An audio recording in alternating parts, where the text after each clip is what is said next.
자, 무슨 얘기를 하나? 네, 성경 봐야죠, 그죠? 자, 우리들은 출애굽 당시의 광야에서부터 쭉 구약 말씀을 이제 강해하면서 네, 묵상해오고 있습니다. 수개월간 진행을 했지요. 이제 어느 정도 우리 성도님들께서 성경의 뼈대와 흐름에 대해서 감이 오시는 것 같습니다. 좀. 그래서 앞으로는 강해와 주제 말씀 묵상을 병행하고자 합니다. 이러한 관찰과 통찰을 도와주신 우리 장로님들께 특별히 감사를 드립니다. 장로님들께서는 우리 성도님들과 교회의 유익을 위하여 말씀 선포와 치리 등 교회 사역의 전반을 올바르고 적절하게 해나갈 수 있도록 언제나 최선의 노력과 응원, 조언을 해주고 계십니다. 우리 성도님들께서 평소에 기도하실 때 우리 장로님들을 위해서 많이 기도해 주시기를 부탁드립니다. 오늘 우리가 함께 생각해 보고자 하는 주제는 우리 교회의 정체성과 직결되는 가장 기본이지만 또 가장 어려운 주제이기도 합니다. 우리 교회에 친숙하고 적합한 용어로 표현해 보겠습니다. 바로 다문화 교회입니다. 자, 먼저 솔직하게 고백을 하고 시작하겠습니다. 제가 솔직하게 말씀을 드려야 우리 성도님들께서도 솔직하게 반응하시리라고 생각하기 때문입니다. 제가 파사데나 장로교회에 처음 사역을 지원하게 된 동기는 바로 다문화 사역이었습니다. 조금 더 자세히 표현을 하자면요, 다양한 문화가 그냥 평행선상에 이렇게 있는 그런 모양새인 멀티컬처럴이 아니라 서로 다른 문화가 상호 영향을 미치고 선순환을 하고 융화를 이루며 새로운 무언가를 만들어내는 모양새인 인터컬처럴을 표방한다고 하기에 매우 흥미롭게 생각하고 지원을 했었습니다. 그렇게 제가 2019년 5월달 봄에 와서 지금 2년이 이제 조금 넘었습니다. 시간이 참으로 빠르지요? 그럼 2년 동안 그 인터컬처럴, 멀티컬처럴 그냥 통칭해갖고 다문화 사역을 경험했으니 다문화 사역에 대해서 더 잘 알게 되었느냐? 고백하건대 아닙니다. 도무지 모르겠습니다. 다문화 사역이 무엇인지 어떻게 해야 되는지 정말 모르겠습니다. 아니 그럼 모르는 주제에 대해서 무엇을 얘기할 수 있단 말입니까? 제가 그래서 솔직히 말씀을 드리는 것입니다. 앞으로의 계획에 대하여 말입니다. 2년간의 경험과 묵상을 통해 가장 기본부터 다져서 한 땀 한 땀 앞으로 말씀을 드리고자 합니다. 요컨대 저도 배우고 익히며 그렇게 알게 되고 깨닫게 되는 바를 우리 성도님들과 공유하며 한 걸음 한 걸음 앞으로 나아갈 것입니다. 오늘 하나님이 우리에게 주신 본문 꽤 유명한 본문입니다. 유명한 사람이 등장하지요. 많이 들어보셨을 텐데요. 로마의 군인 고넬료입니다. 사도행전 10장 2절이 고넬료에 대해서 간결하고 분명하게 설명하고 있습니다. 이렇게 쓰고 있습니다. 그는 경건한 사람으로 온 가족과 더불어 하나님을 두려워하며 유대 백성에게 자선을 많이 베풀며 늘 하나님께 기도하는 사람이었다. 성경의 표현대로 썩 괜찮은 인격자였던 것 같습니다. 그가 어느 날 환상을 봅니다. 환상 가운데 천사가 말하기를 하나님께 그의 기도와 선행이 상달되어 하나님이 어여삐 여기시니 이제 욥바의 전가를 보내어 베드로라는 사람을 데려오라는 말을 듣습니다. 고넬료가 보낸 사자가 욥바에 거의 도착했을 때 하나님께서 이번에는 베드로에게 환상을 보여주십니다. 사랑하는 성도 여러분, 정말 중요한 메시지가 담겨 있는 환상인데요. 제가 말씀을 읽어드리겠습니다. 잘 들어보시기 바랍니다. 사도행전 10장 11절부터 16절까지의 말씀입니다. 그는 하늘이 열리고 큰 보자기 같은 그릇이 네 귀퉁이가 끈에 매달려서 땅으로 드리워져 내려오는 것을 보았다. 그 안에는 온갖 네발 짐승들과 땅에 기어다니는 것들과 공중의 새들이 골고루 들어있었다. 그때에 베드로야 일어나서 잡아먹어라 하는 음성이 들려왔다. 베드로가 대답하였다. 주님, 절대로 그럴 수 없습니다. 나는 속되고 부정한 것은 한 번도 먹은 일이 없습니다. 그랬더니 두 번째로 음성이 다시 들려왔다.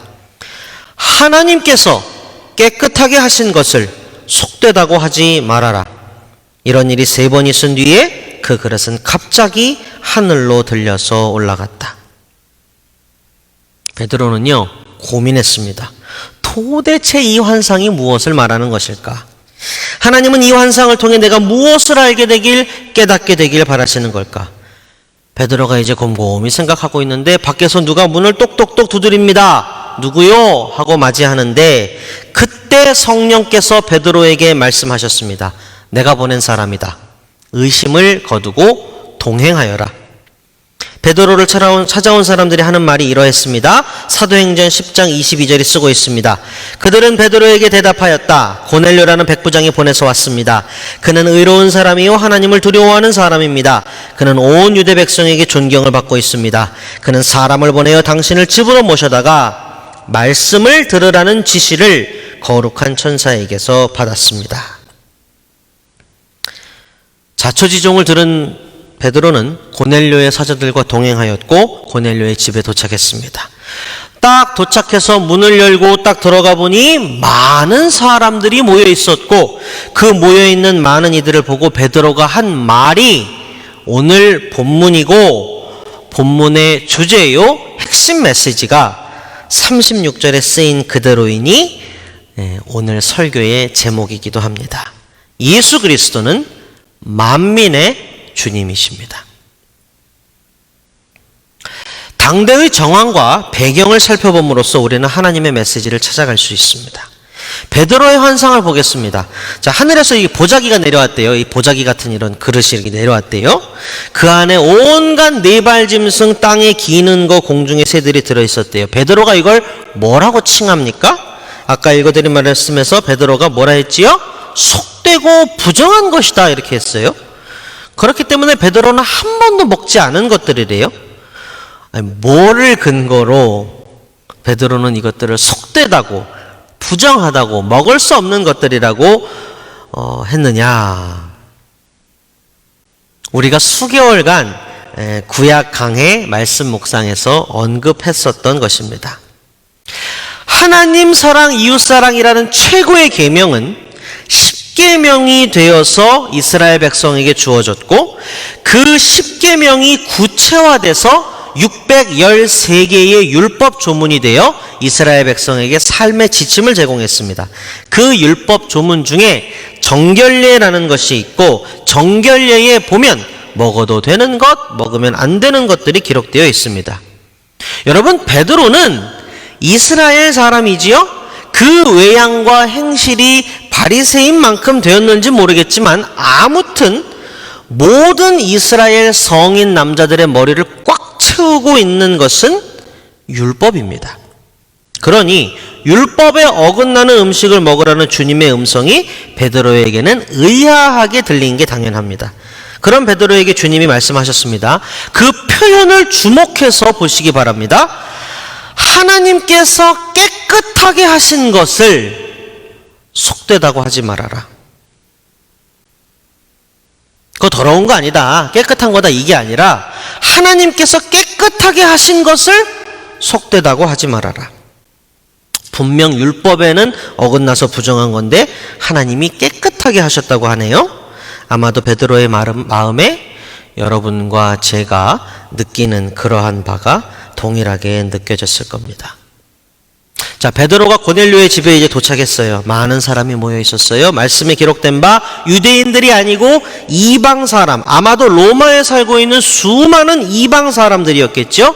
베드로가 말했습니다. 28절이 기록합니다. 그들에게 말하였다. 유대 사람으로서 이방 사람과 사귀거나 가까이 하는 일이 불법이라는 것은 여러분도 아십니다.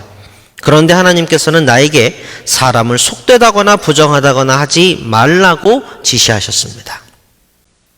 불법이라고 되어 있죠? 불법? 네, 그렇습니다. 율법에 따르면 유대인이 아닌 이방 사람들과 일정 수준을 넘어서는 교류가 있는 것 또한 불법이고 더러운 일이었습니다. 하물며 이스라엘을 지배하고 있는 로마의 사람들은 얼마나 더 불편하고 껄끄럽고 더 나아가서는 혐오스러울 수도 있는 존재였겠습니까? 제가 우리 성도님들 이해를 돕기 위해서 그래서 하나 짧은 예를 더 해드리면, 그래서 여러분, 예수님이 사마리아 여인과 대낮에 말을 섞으시고 물을 얻어 마시려 한 것은 통념상 교류하거나 섞일 수 없는 존재에게 기꺼이 다가가신 엄청난 혁신입니다. 일상다반사가 아니고 혁신이었습니다. 뭐 물 한 그릇 얻어 마시려고 여자에게 말을 건 게 뭐 그리 대수라고 가? 결코 아니었다는 말입니다. 자, 보십시오. 베드로의 눈앞에 껄끄러운 이방 사람이 가득합니다. 베드로가 왜 날 보자고 했습니까? 이렇게 물어봤죠. 고넬료의 대답이 무엇이었습니까? 33절에 기록합니다. 기가 막힌 대답입니다. 주님께서 당신에게 지시하신 모든 말씀을 들으려고 다 같이 하나님 앞에 모여 있습니다. 분리되어 섞여서는 안 되는 이방 사람으로 여겨지는 그 로마 사람들이 이스라엘 사람 베드로를 만나 간청한 이유는, 그 간청에서 만난 이유는 하나님의 말씀, 진리, 곧 복음이었습니다. 그래서 베드로가 이제 복음을 전하기 시작합니다. 34절부터 36절이 그 서원인데요. 제가 다시 읽어드릴게요. 베드로가 입을 열어 말하였다. 나는 참으로 하나님께서는 사람을 외모로 가리지 아니하시는 분이시고 하나님을 두려워하며 의를 행하는 사람은 그가 어느 민족에 속하였든지 다 받아주신다는 것을 깨달았습니다. 하나님께서는 이스라엘 자손에게 말씀을 보내셨는데 곧 예수 그리스도를 통하여 평화를 전하셨습니다. 예수 그리스도는 만민의 주님이십니다. 여러분, 이것은 놀라운 일입니다. 혁명적인 일입니다. 섞일 수 없는 사람들이, 섞이는 게 너무너무 힘들고 불편한 사람들이 하나가 되었습니다. 진정 주님은 어느 한 민족만의, 어느 한 개인만의 주님이 아니십니다. 만민의, 만인의 주님이십니다. 율법이 주어진 이래로 단 한 번도 없었던, 있을 수 없었던 일이 벌어진 겁니다. 제가 에베소서 2장 14절부터 16절을 읽어드리겠습니다. 고넬료의 이야기가 에베소서 이 말씀에 기가 막히게 녹아 있습니다.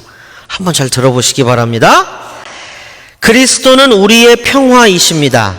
그리스도께서는 유대 사람과 이방 사람이 양쪽으로 갈라져 있는 것을 하나로 만드신 분이십니다. 그분은 유대 사람과 이방 사람 사이를 가르는 담을 자기 몸으로 허무셔서 원수된 것을 없애시고 여러 가지 조문으로 된 계명의 율법을 폐하셨습니다. 그분은 이 둘을 자기 안에서 하나의 새 사람으로 만들어서 평화를 이루시고 원수된 것을 십자가로 소멸하시고 이 둘을 한 몸으로 만드셔서 하나님과 화해시키셨습니다. 사랑하는 성도 여러분, 이게 그리스도의 위력입니다. 이것이 그리스도가 머리이신 교회의 이상향입니다. 모든 것을 뛰어넘어 그리스도를 다리로 삼아 서로 만나 친구가 되고 이웃이 되고 가족이 되는 것. 이 시간 우리 질문을 한번 던져보겠습니다. 이런 일을, 모든 것을 뛰어넘어 하나가 되는 일을 이 세상 그 어디에서 할 수 있습니까? 어디에서 이런 일이 된 적이 있습니까? 제가 미국에 온 지 3년이 조금 넘었습니다. 아직 초짜입니다. 네, 3년밖에 안 됐습니다. 그래서 한국 티가 많이 납니다. 여러분, 제가 한국에 있었을 때 다문화에 대해서 생각을 했었을까요? 생각을 할 일이 있었을까요? 한국은요, 십수년 전까지만 해도 외국인의 비율이 대단히 낮은 단일민족 국가였습니다. 그런데 어느 시점부터 매우 빠르게 기하급수적으로 외국인들이 늘어나기 시작했습니다. 제가 밀레니엄 학번, 00학번입니다. 2000년도에 대학에 들어갔습니다. 그때만 해도요, 캠퍼스와 대학가에 외국인이 많지 않았습니다. 참으로 공교롭게도 제가 이제 사역을 하게 된 교회가 그 대학 캠퍼스 가까이에 있었습니다. 불과 10년 사이에, 제가 이제 2010년부터 사역을 했는데요, 불과 10년 사이에 눈에 띄게 외국인의 수가 늘어났습니다. 각 나라의 여러 인종이 곳곳에서 보이는 겁니다. 자, 제가 대학부에 이제 사역자로 있었을 때 많은 비용과 시간과 노력을 들여서 그 외국인들을 교회로 모으려는 이벤트를 했었습니다. 결론부터 말씀드리면 이벤트로 끝나버렸습니다. 행사 당일에는 많이 보였어요. 뭐 이것저것 먹을 것도 많이 주고 선물도 많이 주고 막 북치고 장구치고 막 하니까 당일날에는 많이 모였어요. 그러나 단 한 명도 교회에서 품지를 못했습니다. 당시에는 문제의식이 별로 없었습니다. 그냥 저도 뭐 열심히 해봤으니까 됐다. 필요성과 당위성을 좀처럼 느끼지 못했던 겁니다. 그리고 이제 시간이 흘러서 10년 정도 목회를 한 지금 저는 미국에 있고 미국 내에서도 아주 특이한 교회에서 사역을 하고 있습니다. 여러분들 느끼시는지 알고 계시는지 제가 그거는 잘 모르겠지만 우리 한인회중은요, 인근 카운티에 있는 어떤 교회와도 다릅니다. 요만큼 다른 게 아니고 이만큼 다릅니다. 모든 게 다릅니다. 정서도 다르고 성도님들의 구성이나 특징, 성향도 다릅니다.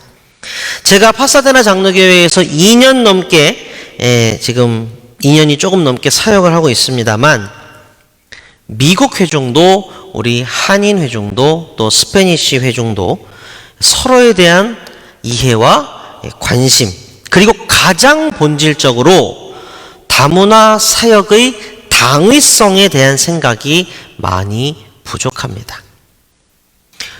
우리가 잘 알고 있는 마틴 루터 킹 목사님, 여러분 잘 아시죠? 마틴 루터 킹 목사님. 마틴 목사님께서 그런 말씀을 하신 적이 있습니다.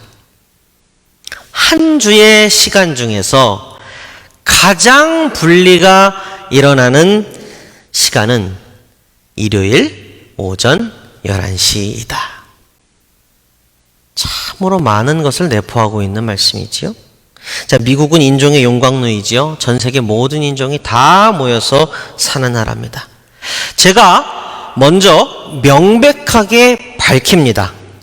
각 민족이, 각 인종이, 각 문화권이 각자 모이는 것, 각자 모여서 교회를 구성하고 예배를 드리고 신앙생활을 하나가는 것은요, 결코 잘못된 일이 아닙니다.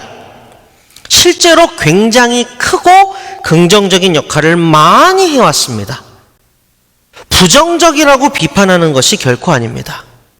사랑하는 성도 여러분, 이 점을 분명히 먼저 알아주시기를 부탁을 드립니다. 제가 우리 파사데나 장로교회 가족 여러분과 공유하여 함께 생각하고자 하는 것은 One step forward입니다. 무엇을 위해?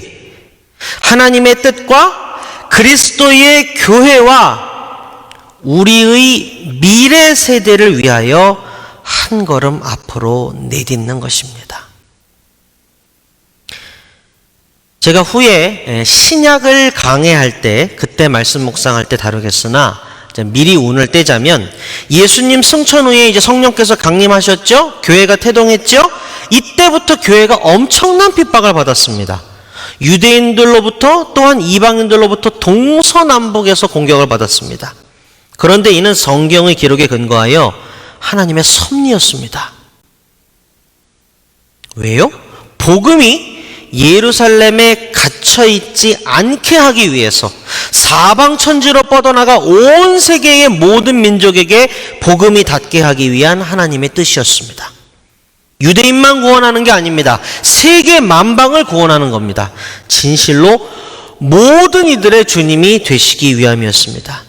천하 만민이 복음의 기치 아래에 진리의 반석 위에서 그리스도 안에서 하나가 되게 하기 위한 하나님의 구속사의 확장이었습니다. 이러한 하나님의 뜻을 우리가 성경 말씀을 통하여 깨달을진데, 그렇다면 이 뜻을 우리가 저버릴 수는 없는 것 아닙니까? 제가 이렇게 삶의 자리에서 또 학교에서 여러 사람들을 만나고 그분들과 대화할 때 다문화 사역을 혹평하고 비난하는 분들이 흔히 이런 얘기를 이제 하십니다. 다문화 사역은 빛 좋은 개살구일 뿐이다. 교회의 양적 쇠퇴 현상을 해결하기 위한 미봉책일 뿐이다. 라며 비난을 합니다. 아직 다문화 사역에 대해서 거의 아는 것이 없는 저희지만 그간의 경험과 말씀 묵상을 통해서 그분들의 비난에 대하여 정중하게 한 말씀 드리고자 합니다. 아닙니다. 미봉책이나 임시방편이 아닙니다. 세대를 넘어 시대의 변화를 보며 그리스도의 교회를 그리스도의 뜻에 한 걸음 더 다가가도록 하기 위한 순종인 것입니다. 여러분, 제가 왜 순종이라는 단어를 썼냐면요, 그냥 흘러가는 물에 몸을 맡겨서 둥둥 그냥 누워서 떠내려가면 그런 되는 일이면 제가 순종이라는 단어를 안 썼을 겁니다. 그런데요, 해보니까요, 부딪혀 보니까요, 다문화 사역이라는 게 물살을 타고 내려가는 게 아니고요, 물살을 거슬러 올라가는 일이더라고요. 불편하고 어색하고 이해하기 힘들고 속상하고 극복해야 되는 일 투성이더라고요. 아우, 힘들어, 그만두고 싶다 할 때가 왜 없었겠습니까? 그럴 때마다 상기합니다. 예수님은 진리를 알려주시고 진리를 구현하시기 위해 당대의 모든 통념과 일반을 다 거슬러 올라가셨습니다. 사마리아 여인을 대낮에 만나 물 한 모금 얻어 마시자고 하셨던 예수님이기 때문에 베드로에게 보자기의 짐승들을 먹으라고 하실 수 있었고, 그런 예수님의 제자였던 베드로이기에 원수되고 불편하고 거슬리는 로마인들을 복음 안에서 한 형제로 맞이할 수 있었던 것입니다. 여러분, 제가 서두에 말씀드렸던 다이애나를 떠올려 보시고 케일린을 떠올려 보시고, 또 제가 이게 의도한 거 아닌데 이 앞에 BBS 간판도 한번 봐주십시오. 통칭해서 미래라고 부를 수 있습니다. 우리의 미래, 그렇죠? 말씀을 맺겠습니다. 제가 설교문을 이번 주에 이렇게 써내려가다가 머리가 복잡하고 가슴이 답답해서 설교문이 안 써지길래 노래 한 곡 들으면서 기분 전환해야겠다 하면서 무슨 노래를 들을까 하다가 제가 참으로 좋아하고 즐겨 듣는 한 노래를 틀었습니다. 가슴 벅차게 한 번 듣고 두 번 듣고 이렇게 연거푸 들었더니 설교문이 다시 써지더라고요. 무슨 노래였을까요? 그룹 사운드 코리아나가 불렀었지요. 88 서울올림픽의 주제곡이기도 합니다. 바로 손에 손잡고라는 노래입니다. 가사에 뭐라고 되어 있죠? 손에 손잡고 벽을 넘어서. 인간의 완악함과 역사의 질곡과 현실의 가혹함 속에서 우리 모두는 나름의 최선을 다하여 오늘날의 교회의 모습을 만들어내었습니다. 그런 우리의 모든 아버지, 어머니들께, 모든 신앙의 선진들께 정말 큰 절을 드리고 싶습니다. 정말 수고 많이 하셨습니다. 그리고 이제 시대가 변하고 있습니다. 세대는 시내가 강을 이루어 바다로 흘러가듯이 계속될 것입니다. 미래의 교회는 어떠해야 할까요? 다이애나가 다니는 교회는, 케일린이 다니는 교회는, 이 BBS에서 뛰어노는 아이들이 다니는 교회는, 그 미래의 교회는 어떤 모습일까요? 그리스도의 뜻에 한 걸음 더 다가간 교회는 어떤 모습일까요? 우리 파사데나 장로교회는 앞장서서 그 미래를 만들어가는 교회입니다. 여러분 한껏 자랑스러워 하시기 바랍니다. 사랑하는 우리 가족 여러분을 우리 교회의 비전인 다문화 사역, 다문화 교회에 기쁜 마음으로 초대합니다. 우리 다 함께 기도하겠습니다. 천하 만민의 구원자 되시는 우리 주님, 오늘도 우리에게 진리의 말씀을 주심에 감사드립니다. 고넬료의 이야기 속에서 우리는 주님을 봅니다. 서로 다르고 불편하고 어색하지만 복음 안에서 한 형제가 된 그들을 봅니다. 다리를 놓으시는 주님, 하나님과 우리 사이에, 그리고 모든 면에서 서로 다른 사람들 사이에 자기 생명을 내어주사 다리를 놓아주신 주님, 그 다리 위에서 우리가 이제 만나게 하옵소서. 서로 다른 겉모습과 언어, 문화를 뛰어넘어 만민 위에 계시는 만민의 주님, 그 주님의 복음을 가슴에 품고 하나가 되게 하옵소서. 이를 위해 묵묵히 꿋꿋하게 한 걸음 앞으로 내딛는 우리 파사데나 장로교회의 모든 성도님들을, 이 복된 교회를 축복하여 주옵소서. 우리의 화평이 되시는 예수님 이름으로 기도합니다. 아멘.